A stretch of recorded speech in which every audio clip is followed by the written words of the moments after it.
Halo semuanya, selamat datang kembali di channel El Germani, belajar bahasa Jerman untuk pemula.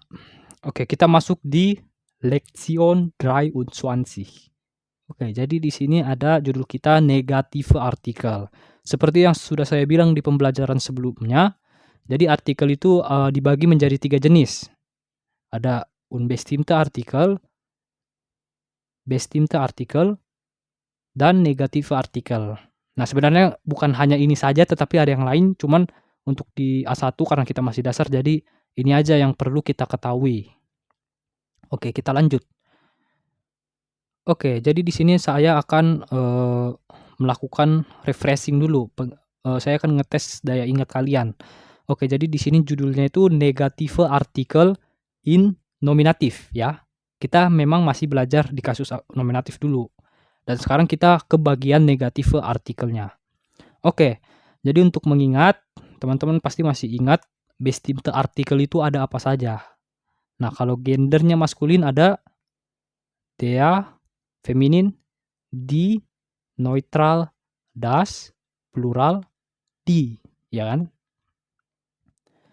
Kalau unbestimmte artikel ada ein, eine, ein,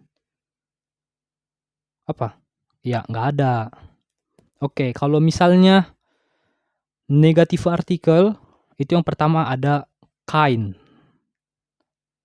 Feminin ada keine. Neutral ada kein. Untuk plural ada keine. Oke.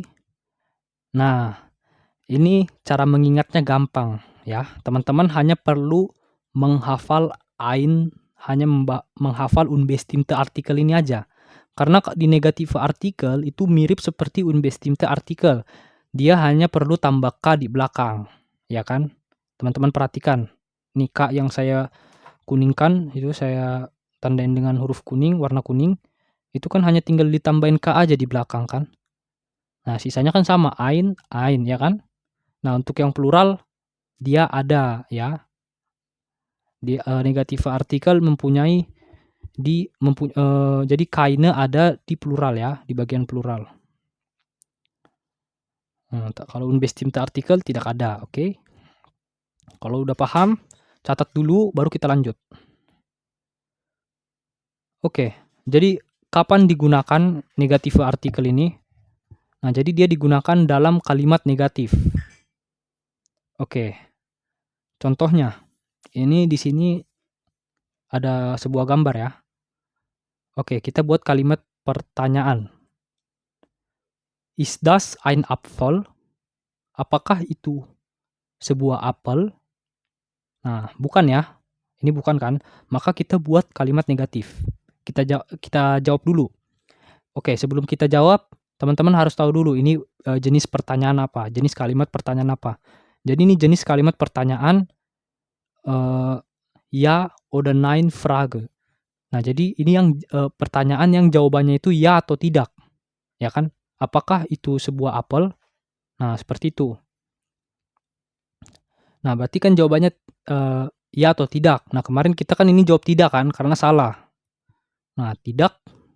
Nein, das ist kein Apfel. Das ist eine Birne. Nah, Birne itu pear. Nah, di sini kan Apfel itu kan dia jenis kelaminnya kan maskulin kan? Karena dia jenis kelaminnya maskulin, maka dia pakai negatif artikel kein.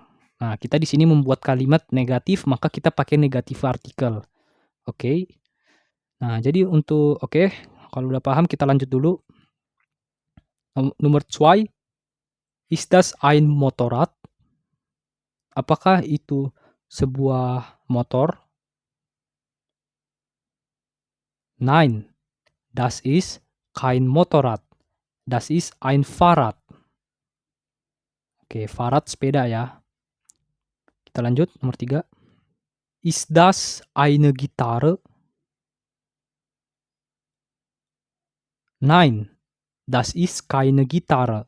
Das ist ein Klavier. Ya, Klavier, piano, Gitarre, gitar. Oke, good. Kita lanjut. Ini untuk yang plural. Sind das Papiere? Nein, das sind keine Papiere. Das sind Bücher. Nah, jadi ini Bücher bentuk plural ya, dari buku.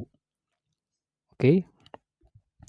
Nah, mungkin teman-teman ada yang bingung ya, gimana cara membuat kalimat pertanyaan ya atau tidak ini. Nah, oke. Jadi kita memang belum masuk ke situ. Jadi untuk saat ini, teman-teman pahami aja dulu polanya, ya. Jadi kata kerja dia taruh di posisi pertama. Nah, kalau misalnya dia plural, maka dia pakai sin. Kalau dia tadi singular kayak di slide sebelumnya, itu dia pakai is, ya. Ya kan? Nah, oke. Jadi yang perlu teman-teman tahu, di A1 ini memang kita nggak bisa begitu bebas membuat kalimat, ya. Makanya saya tekankan dari awal, ini negatif artikel untuk kasus nominatif. Nah, jadi dia kan nominatif itu kan subjek. Terus kalau misalnya objek gimana? Nah, itu beda kasus lagi nanti. Nah, itulah yang kita belum pelajari. Nah, jadi untuk itu kita kalau misalnya kalian udah sampai pembelajaran ini, kalian pahami aja dulu pola-polanya itu. Nanti kalian akan mengerti sendiri kenapa kalimatnya seperti itu. Oke. Oke, jadi di sini ada Aufgabe. Aufgabe apa kemarin? Tugas ya. Hausaufgabe, PR.